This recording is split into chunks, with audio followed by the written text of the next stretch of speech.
So dear students, in previous class we have discussed about parallel plate capacitor, and finally we got the capacitance of parallel plate capacitor as epsilon naught epsilon r A divided by D. Epsilon r is dielectric constant. If air is the material medium in between two parallel plates, so simply C equal to epsilon naught A divided by D. That one is also called as air capacitor. Okay. So let us to discuss the combination of capacitors.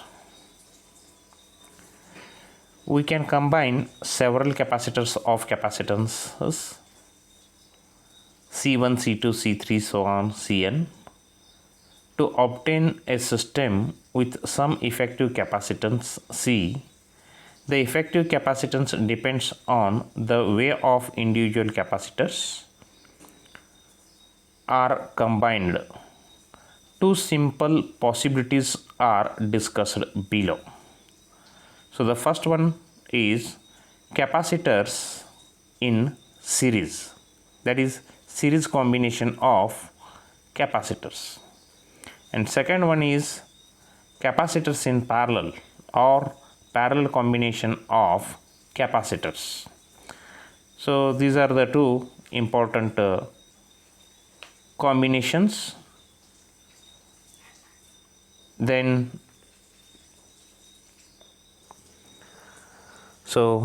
capacitors in series. Figure shows combination of two capacitors in series. Two capacitors C1 and C2 are connected end to end as shown in this figure. So means one end of the capacitor is connected to another end of the capacitor. Such a combinations are called series combinations. Let across the combination the potential difference of V volt is applied. So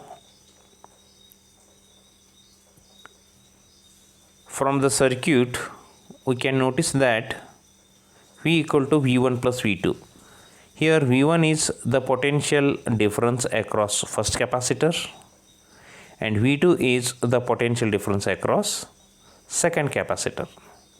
So the potential difference across the combination V is potential difference across first capacitor plus potential difference across second capacitors, that we can write it as V equal to V1 plus V2. But V equal to Q upon C. Therefore, we can write V1 as Q upon C1 and V2 as Q upon C2. And one more thing you have to remember, when capacitors are connected in series, charge Q is same for all capacitors, but the potential difference is divided and the total potential difference or net potential difference across the combination is sum of the individual potential differences. This is a very important term you have to remember, that is V equal to V1 plus V2. So therefore we can write V as Q divided by C1, because V1 equal to Q by C1, plus V2 as Q divided by C2. So now you take Q as common, so we can write V equal to Q bracket 1 upon C1 plus 1 upon C2. So now V is the net potential difference across the combination. Let the system of capacitors be replaced by a single capacitor of equivalent capacitance such that it acquires the same charge at the same potential difference. So that one we can say it is equivalent capacitance. So then we can write V as Q divided by Cs. Now from equation 1 and 2, okay, by comparing these two equations, so in place of V, we can write it as Q divided by Cs. So therefore Q divided by Cs equal to Q bracket 1 upon C1 plus 1 upon C2, and Q will be get cancel each other. So we can write by comparing these two, 1 upon Cs equal to 1 upon C1 plus 1 upon C2. This one is the equivalent capacitance of two capacitors which are connected in series. Thus, the reciprocal of the effective capacitance of number of capacitors connected in series is equal to the sum of reciprocals capacitors.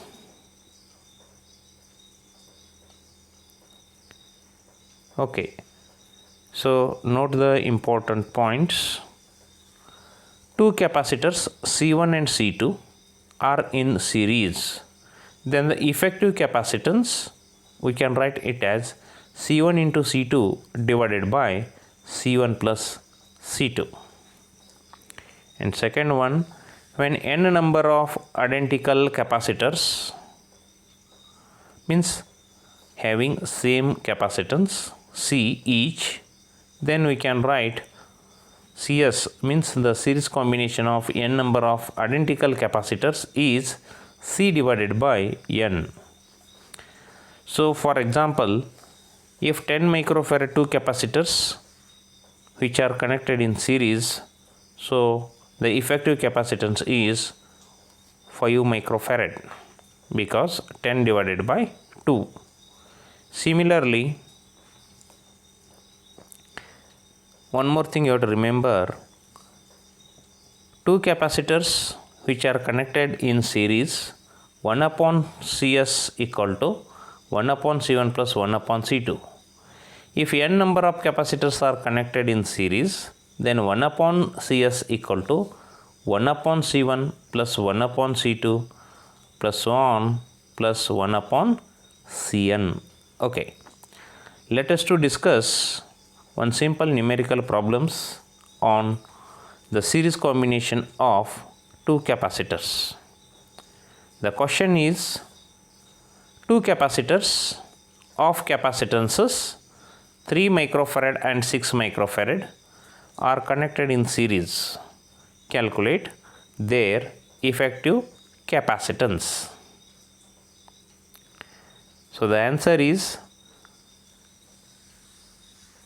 1 upon Cs equal to 1 upon C1 plus 1 upon C2, or Cs equal to C1 into C2 divided by C1 plus C2. So now you have to substitute the value of C1 and C2. C1 as 3 into 10 raised to minus 6 into 6 into 10 raised to minus 6 upon 3 into 10 raised to minus 6 plus 6 into 10 raised to minus 6. So therefore, numerator we can write 6 into 3 as 18 into 10 raised to minus 12, and in denominator by adding these two, 3 into 10 raised to minus 6 and 6 into 10 raised to minus 6, so that is 9 into 10 raised to minus 6. So finally we can write it as 9 ones are 9 twos are, so 2 into 10 raised to minus 6, that is 2 microfarad. 2 microfarad. Okay. So now one more combination of two capacitors, that one is parallel combination. So this figure shows the parallel combination of two capacitors C1 and C2.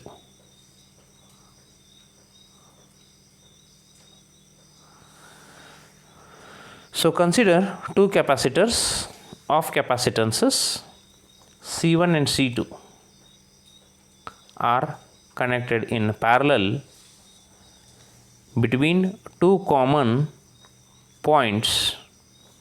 Let a potential difference across each capacitor is V. The charge on individual capacitor is given by Q1 equal to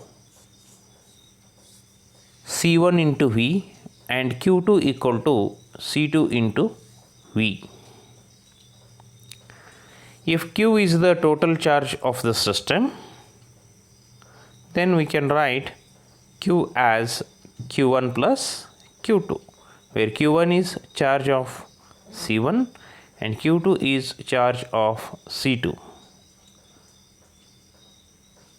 So Q equal to C1 into V, because Q1 we can write as C1 into V, and plus Q2. In place of Q2 we can write C2 into V. Okay, V is same in parallel, remember. So Q equal to V bracket C1 plus C2. If the effective capacitance of the parallel combination Cp is Cp, then Q equal to V into Cp.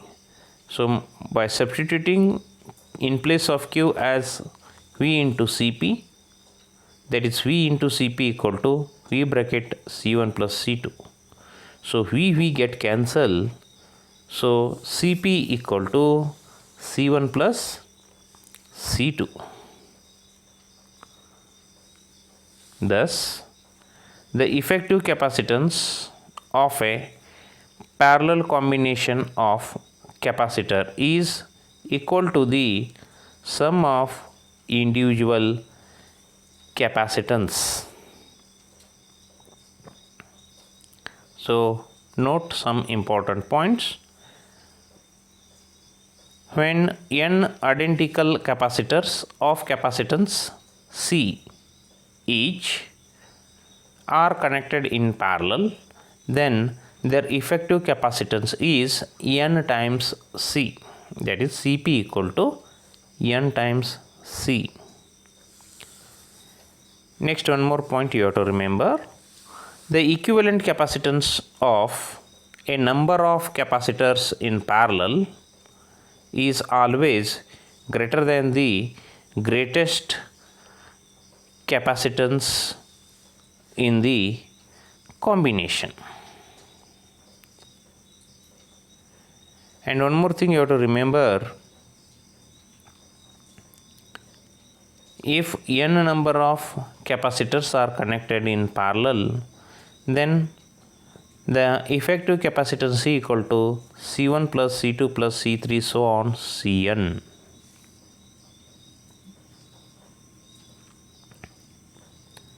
So one numerical problem on the combination of two capacitors in series. See, in this problem, two capacitors of capacitances 3 microfarad and 6 microfarad are connected in parallel. Calculate their effective capacitance. So the formula is Cp equal to C1 plus C2. So here C1 has 3 microfarad and C2 has 6 microfarad. So that is 3 into 10 raised to minus 6 plus 6 into 10 raised to minus 6. You take 10 raised to minus 6 as common, and we can write 3 plus 6 as 9. So 9 into 10 raised to minus 6 farad, that is 9 microfarad. So 3 microfarad and 6 microfarad are connected in parallel, then the effective capacitance is 9 microfarad.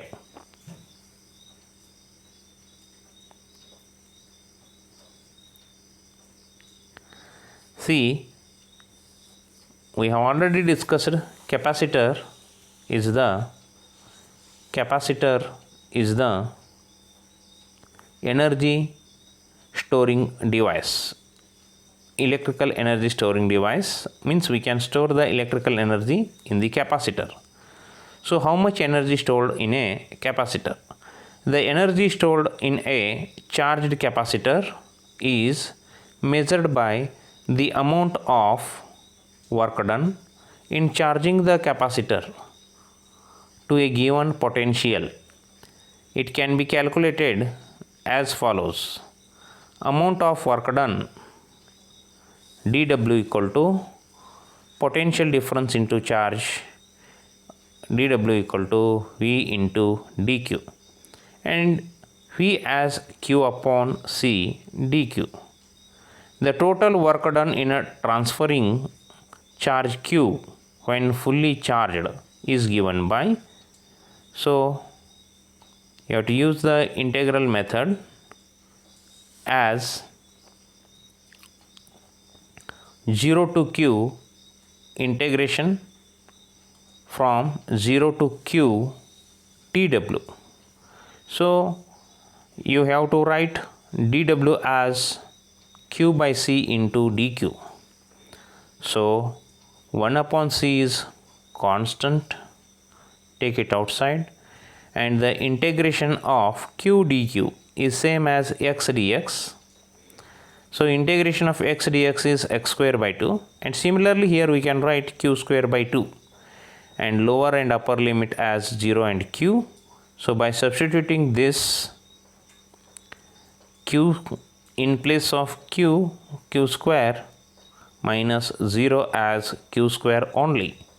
So finally we get the relation as q square divided by 2c. This amount of work done is stored in as electrostatic potential energy. U is the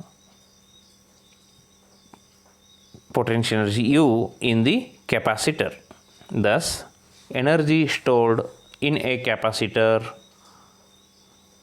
charged to an external or charged to an extent Q is given by U equal to Q square by 2C or U equal to half CV square or half Q into V. The SI unit of electrostatic potential energy is joule only. Okay, so let us to discuss the remaining part, especially numerical questions on this topic we can discuss in the next class. Thank you.